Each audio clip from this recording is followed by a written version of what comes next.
139 दिन के लिए ज्यादा ताकतवर हुए शनि। मित्र शुक्र की राशि तुला पर बरसाएंगे कृपा। तुला राशि पर है शनि की महादशा। महादशा नाथ का ताकतवर होना शुभ। मेरे YouTube पेज एस्ट्रो नरेश पर आपका स्वागत है। नमस्कार, मैं हूं नरेश कुमार। सबसे पहले उन दर्शकों का धन्यवाद जिन्होंने पेज को सब्सक्राइब किया है, पेज के वीडियोस को शेयर कर रहे हैं, लाइक कर रहे हैं और कमेंट बॉक्स में हमें अपनी राय भी लगातार भेज रहे हैं। दोस्तों, आज बात करेंगे शनिदेव की। शनिदेव 2024 में वक्री होने जा रहे हैं।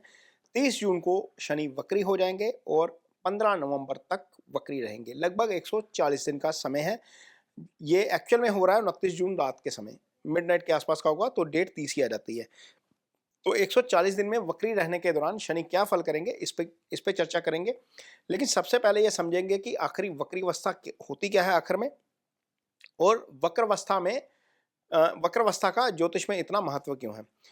तो दो तरह के प्लैनेट होते हैं जब हम ज्योतिष की बात करते हैं।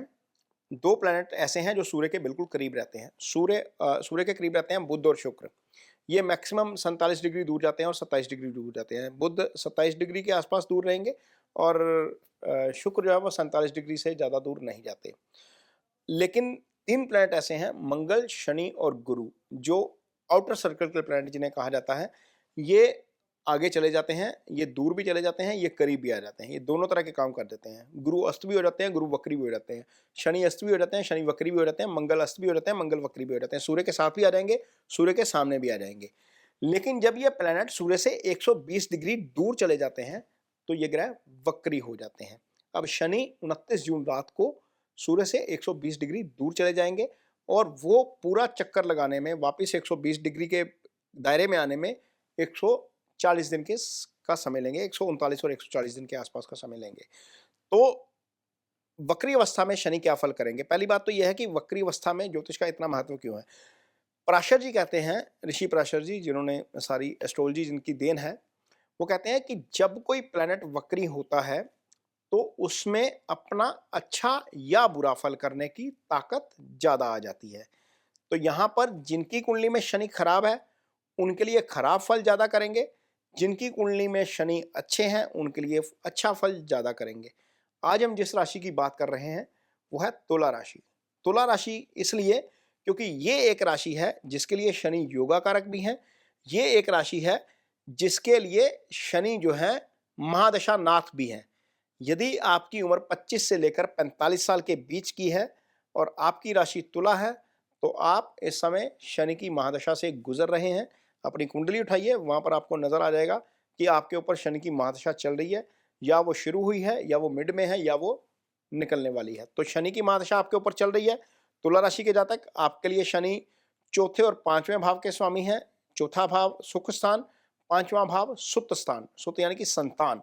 तो यहां पर 2 भावों का स्वामी, अच्छे भावों के स्वामी, योगा कारक ग्रह वक्री अवस्था में आ गए। महादशानाथ वक्री अवस्था में आ गए। इस समय शनि का गोचर आपकी कुंडली में पंचम भाव में हो रहा है। पंचम भाव में शनि गुरु के नक्षत्र में गोचर कर रहे हैं। तो किस तरह का फल करेंगे ये जानने की कोशिश करते हैं।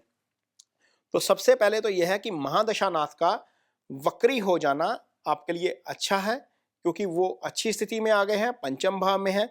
जो ढैया थी तुला राशि के ऊपर वो निकल चुकी है, आगे पंचम में है, और पंचम से भी वो आगे छठे में जा रहे हैं।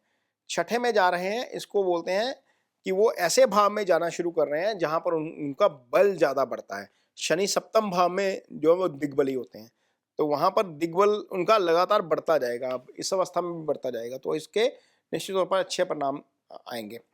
तो सब पंचम में बैठे हैं। पंचम भाव संतान का भाव है। शनि एक ऐसे प्लैनेट हैं जिस भाव में बैठते हैं उस भाव में वृद्धि कर देते हैं।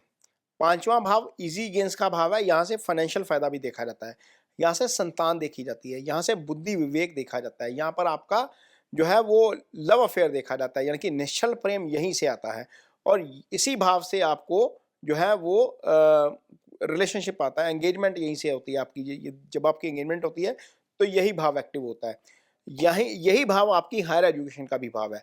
जो इतना इंपॉर्टेंट भाव है वहां पर शनि मजबूत होकर वक्री अवस्था में आएंगे, गुरु के नक्षत्र में आएंगे। गुरु इस भाव के कारक भी हैं, तो निश्चित तौर पर इस भाव से संबंधित फल करेंगे।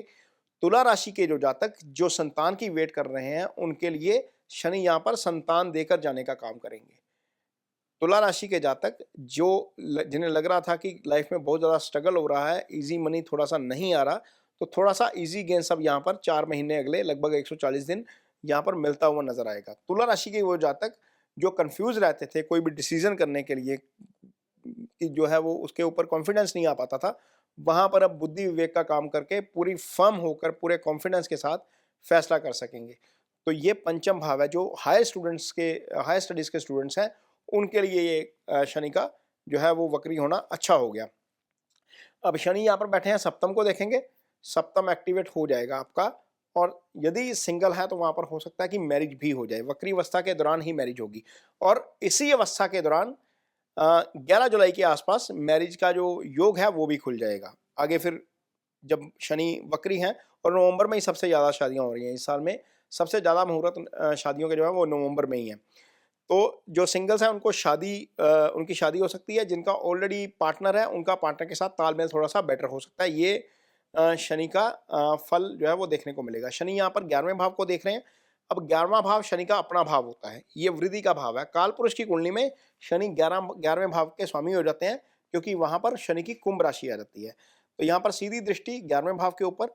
यदि ऑफिस में प्रमोशन पेंडिंग है तो शायद वो समय अब आने वाला है। 30 जून के बाद निश्चित तौर पर वो प्रमोशन होती हुई आपको नजर आएगी।